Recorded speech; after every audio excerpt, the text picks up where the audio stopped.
this is the reality of living in your car, not by choice.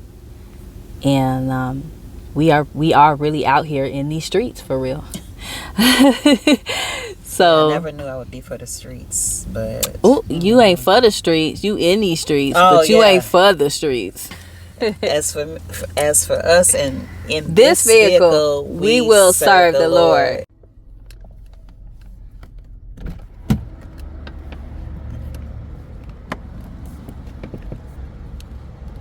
What's up, you guys? Right now we're at KFC. Mom's about to get some food. Yep, I'm gonna get some healthy food from KFC. Come join. That just wanted to say hi, and then we're gonna give you guys an in-depth view of how it's been living in a car for 5 months.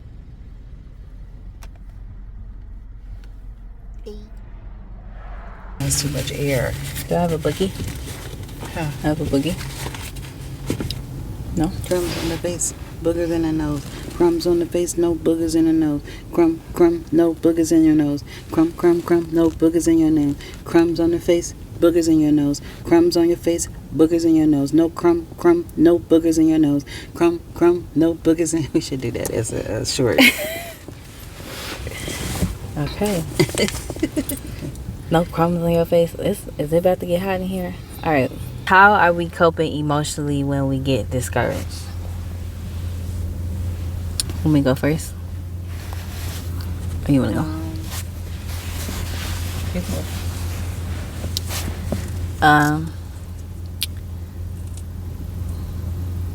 Prayer. Prayer has been my saving grace for a couple of years now. You know, so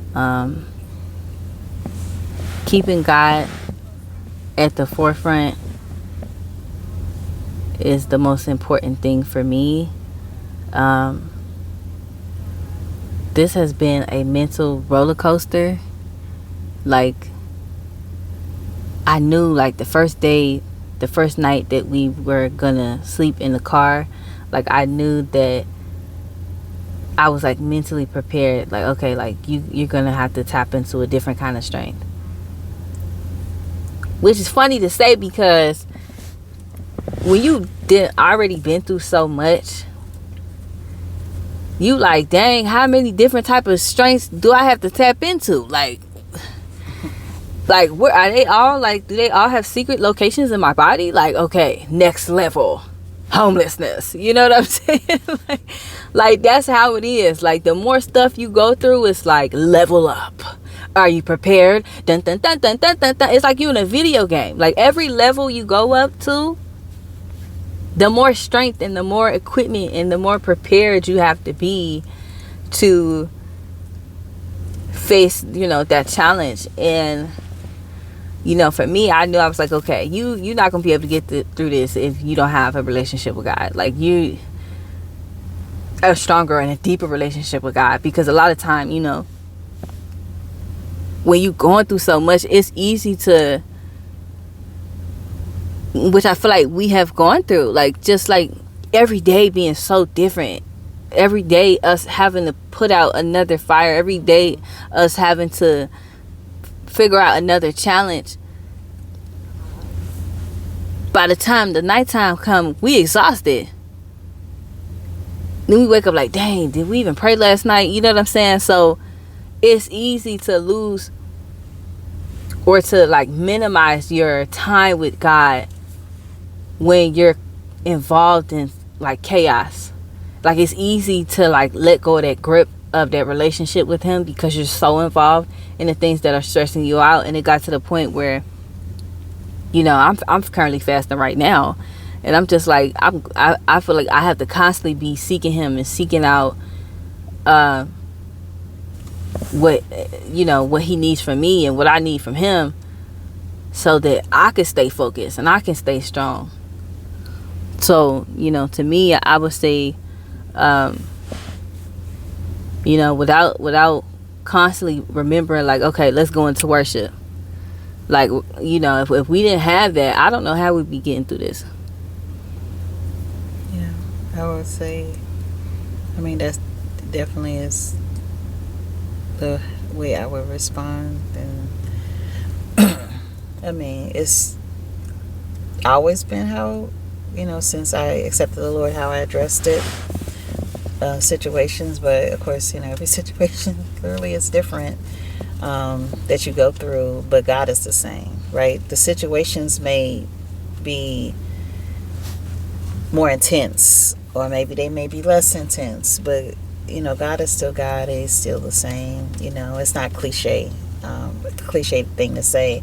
I honestly don't know, outside of, having faith in God, how anybody, people say that they do it. I just don't know how they do it without, the Lord. But as for me in this house, look, as for me in this And vehicle, this car, as for me in this car, as for me in this vehicle, we will we serve the serve the Lord. Lord. As for us and in This this vehicle, vehicle, we we will serve serve the the Lord. Lord. We are serving, God, in it and through it, and that's the faith that we have, that we know that we're going to come all the way through and come all the way out of it. Of course, like, again, the win part, you real necessarily know, like, the date that's going to take place, but we do know that it's going to happen. When the king asked the Hebrew boys who were about to be tossed into the fire if God was going to deliver them, out of the fire, what they said to the king was, "We don't know if he's going to deliver us out of the fire, O king, but we know that he's able to." So we know that God is more than able, to bring us through this, with flying colors, and he's proven himself so many times. So yes, I would say the way that we've been coping with the ups and the downs and the twists and the turns that have happened, since we've been here. I mean, it's so much to the story, with regards to the place and space that we are occupying now, and so much to share. But the way that we have been coming, and coping and dealing with it has been, with prayer and our relationship with God. Next question. Next question. What is the most uncomfortable thing about living in the car and being homeless for you? And I guess, you'll ask me after. Um, wow. The most uncomfortable thing about living in the car and being homeless or without shelter or permanent shelter or housing is, I don't know when it's going to change. Why do you And say that? um, because it's unknown. And right now, we're not in a position in this very moment to change it. So, like, we are working towards that, but um, we don't know necessarily the when. And so I think that for me is the unknown, is the most uncomfortable thing. Do you feel like that's what's caused a lot of anxiety, or maybe like caused some doubt? Yeah, definitely. Like, it makes you think that, like, because there's, times when you are feeling like things are going in a positive direction, and then maybe that doesn't it's not consistent. It's like you're on a momentum, but then you're not. It is the 10 steps forward and then 12 steps back, and where the goalpost continues to change, and that alone can, make you think that time is being prolonged, or something about your situation is being delayed. Yeah. Um, like New Year's. Well, like New Year's Eve. Like New Year's Eve. Yeah, Yeah. New Year's Eve was probably That was a lot. one That of was the a lot. worst. Oh, I almost saw somebody back into somebody over there. New Year's Eve was probably one of the worst. Um, and we've had some pretty low points, but New Year's Eve was probably one of the worst that we've experienced since being in this position. Yeah. I feel like New Year's was um, we worked literally from the negative. Um, like we had nothing in the account. We woke up with We thought we did. we thought we did. We woke up with negative $39 in the account on New Year's Eve after having a very intense Christmas Eve and Christmas Day and meeting our goal. And then a couple days later, waking up thinking that we would do the same thing and recognizing that even if we were able to do the same thing, that we were starting in the negative and that we woke up knowing that we had nothing. We literally, I think, had like $10, $12 for gas, maybe. I think did we have like Oh no, I think it was less. I think we had like cash, probably seven, maybe eight, and then yeah. So that's kind of like been the issue too, is really trying to continue to work to get to a to get to a certain point where we get over and above what it is that we need. And then gas, obviously you got to gas your car, or whatever maintenance you need, for your vehicle. That has to be in consideration, especially if you are doing any type of job that you drive. You have to take care of your vehicle because you need your vehicle to make money. yeah. um so yeah, at that particular point, I think it may have been $8, if that. And Mm-hmm. and then that was like just enough to get us back on the road to driving, to get kind of tackle that deficit and then move forward in the positive. Yeah. But it had been that, even prior to doing the grocery pickup, we were doing DoorDash, which wasn't like really hitting on anything. Like, we would have days where maybe possibly we would have a little bit of overage, but it wasn't consistent enough. And the next day it would be like barely anything to speak of. And we were like, well, right now we're literally just working to keep gas in the car and then keep food in our mouth. That's where we were. Yeah. Um, and then, working all day and then just for somebody to turn you away and say, hey, like, you still don't have enough, um, which is what ended up happening on New Year's um, Eve, which was trying to get a hotel and then saying, hey, you also need a deposit. And we thought we had covered that. And that wasn't the case. So, just certain things that you think that, okay, well, let me put out that fire. And then another fire starts. And let me put out this fire. And then there's a little fire over there. And then you find yourself putting out all these little fires. But then you recognize you're not really getting anywhere. And so I can see why that concern of just simply being like, okay, like, when is this going to be done?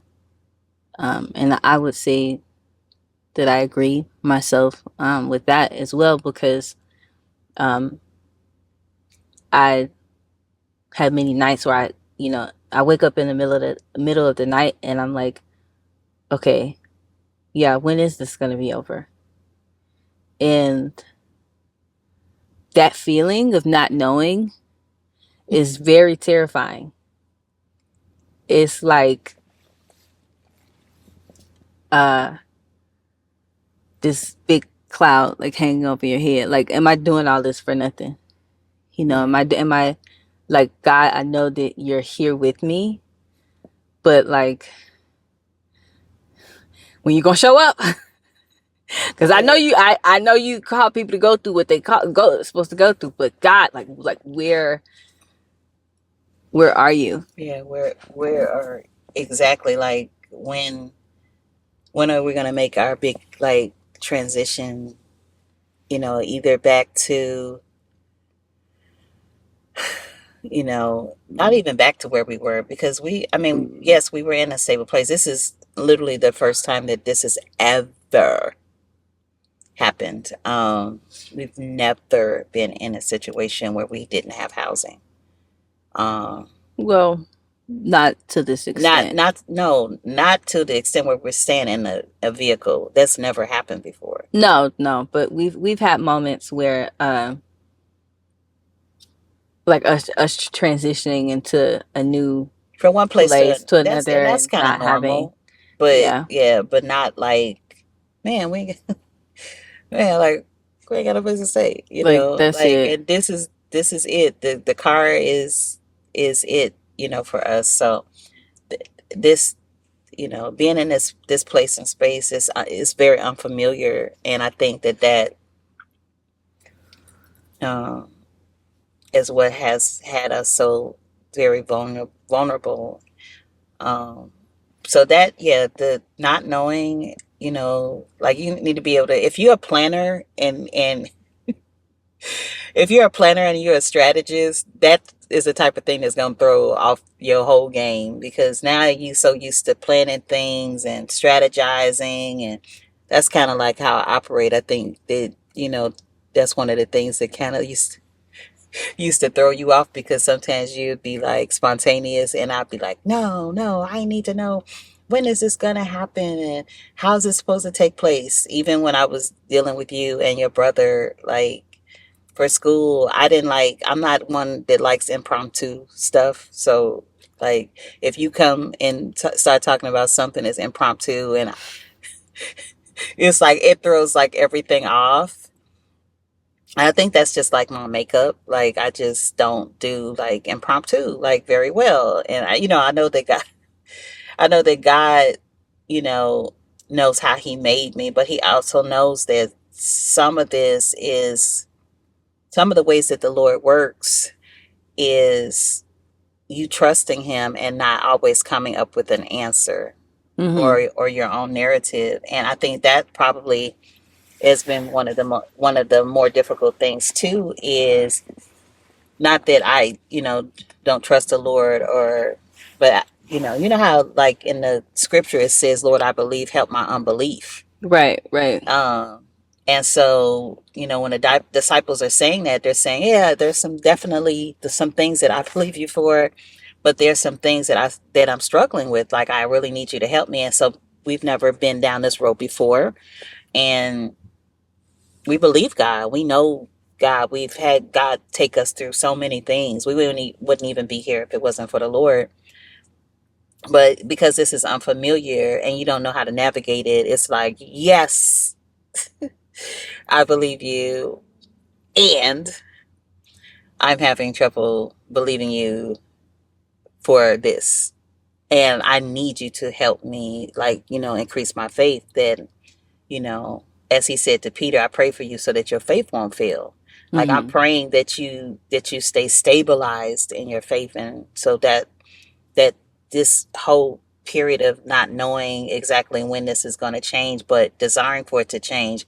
When is it going to change? But working for it to change. We not laying back in the cut just with our our hands crossed, Mm-hmm. but we're working towards that. But Mm-hmm. it's just like, this month, you know, Yeah. is it Yeah. this month?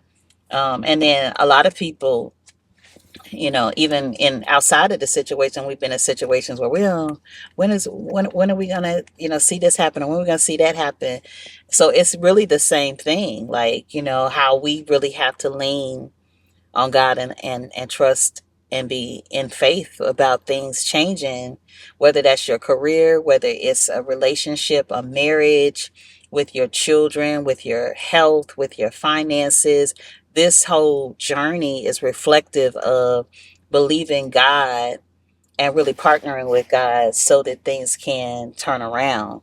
And Mm. so we're still learning because we still are walking with the Lord. We haven't arrived where we know everything, and there's so many things that we don't know. Um, but we're willing to learn, and that's why we continue to stay in prayer and commune with the Lord so that God can speak to us. Yeah, yeah, agreed. Um, I would say that um, I miss my bed. I miss my bed so much, and man, when you going through a tough time, you take for granted that you can, you know, if you're in a situation where you do have a home and you do have a bed, uh, you can just go to sleep and say, I'm gonna sleep it off, and you know, uh, staying in his car and it being so small, it's just such a small car, and it's two of us, and so we don't get to stretch, and um, we just have to constantly like find these places of comfort and uncomfortability, and that has been, and I can see how what it's kind of done to my body in a way, and how I'm like having to stretch more and having to like make sure I get up and like get the cricks out and maneuver, and how we had to like, and you're still sleeping in a chair, you still sleep in the driver's seat. I managed to try to find my way in the back, um, even though my legs are still like crunched up like that, you know what I'm saying?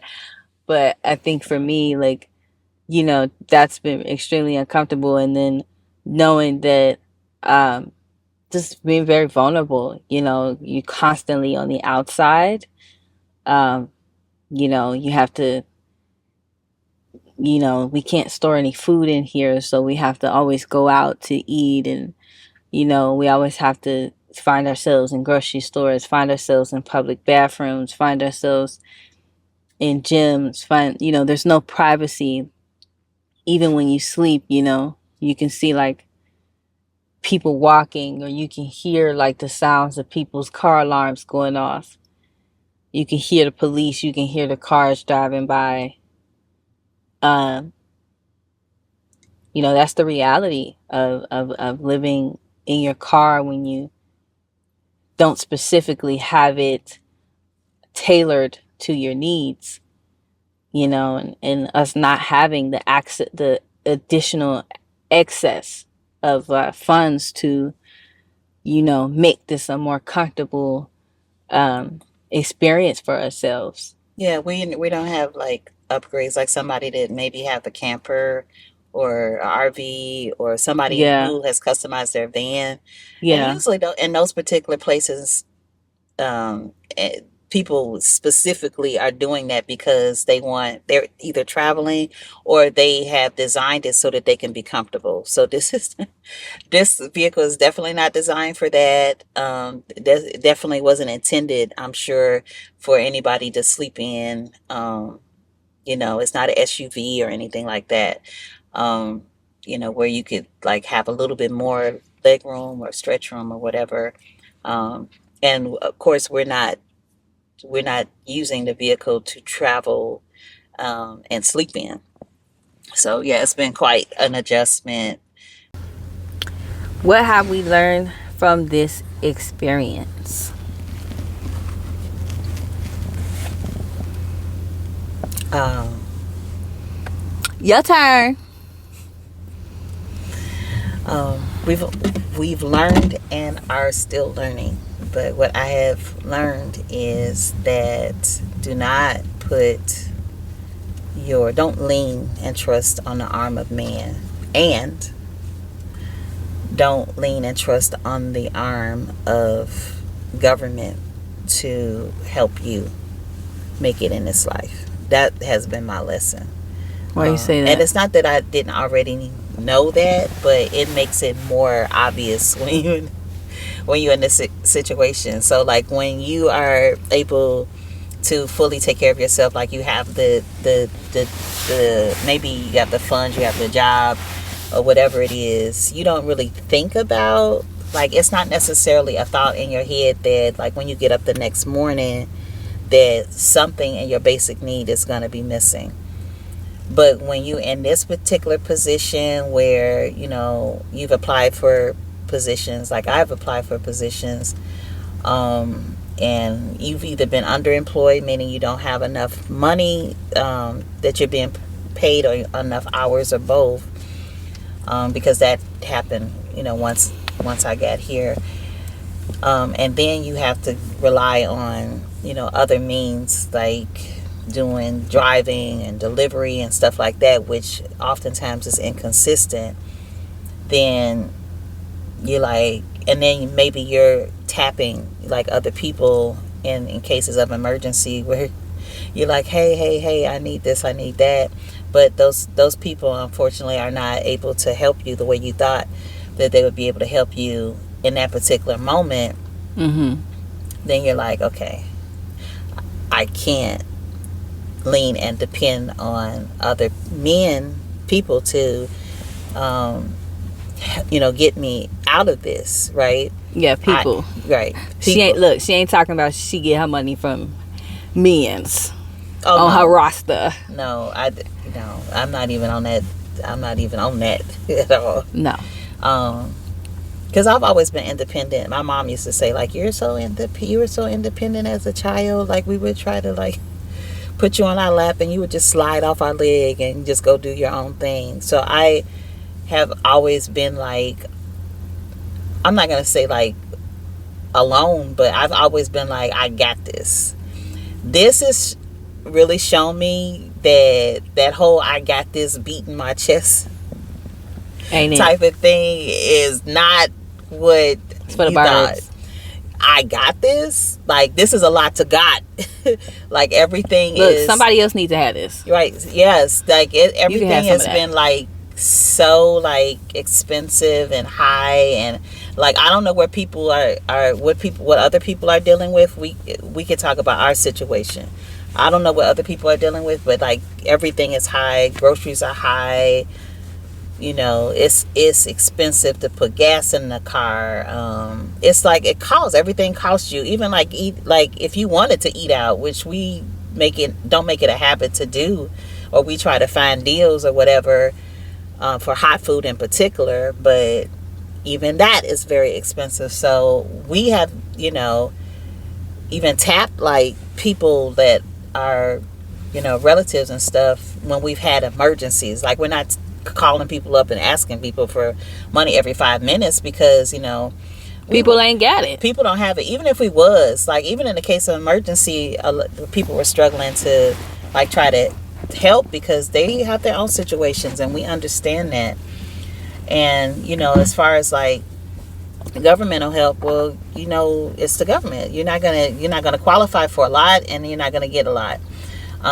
So there's that. You know, so much for taking advantage of a government subsidy, when a lot of these government subsidies, they're shut down. They're not offering, you know, for people who are in need and people who have emergencies. They're not even like offering. They're offering you the littlest amount at a period, even for people that, which is sad, you know, even for some people that are disabled and veterans, they're not even getting like barely anything. And, you know, all of it is just very sad. So we have had to, the realization is, again, your expectation that some, you know, like maybe your relatives, your friends, your loved ones, the government, all of these people are just going to zoom in like superheroes and just help you and just help you out of this situation. That is not the case. And like I said, it's not like I didn't know that, but This is the first time that I've been in a position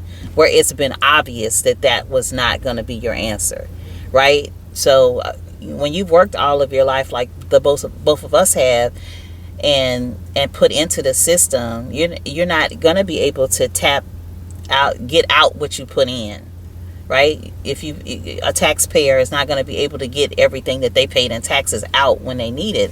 It's unfortunate, but at the same time, like, yeah, that's been a lesson. Like, again, put your trust in the Lord, lean and depend on God, and then partner with Him. Not lay back in the cut, not fold your hands, not cross your legs, and be like, "Oh God, you're just gonna like rescue me, okay?" No, there's a requirement that will come, when you partner with God. It's a partnership. It's not, He is the Savior. He saved our soul, but He also gave us talents, gifts, and He instilled and put into us everything that we needed to navigate in this world and to come out on top in this world. And so that has been a lesson. It's been more than obvious of a lesson now because of the position that we're in. Yeah. So that's my answer. Right.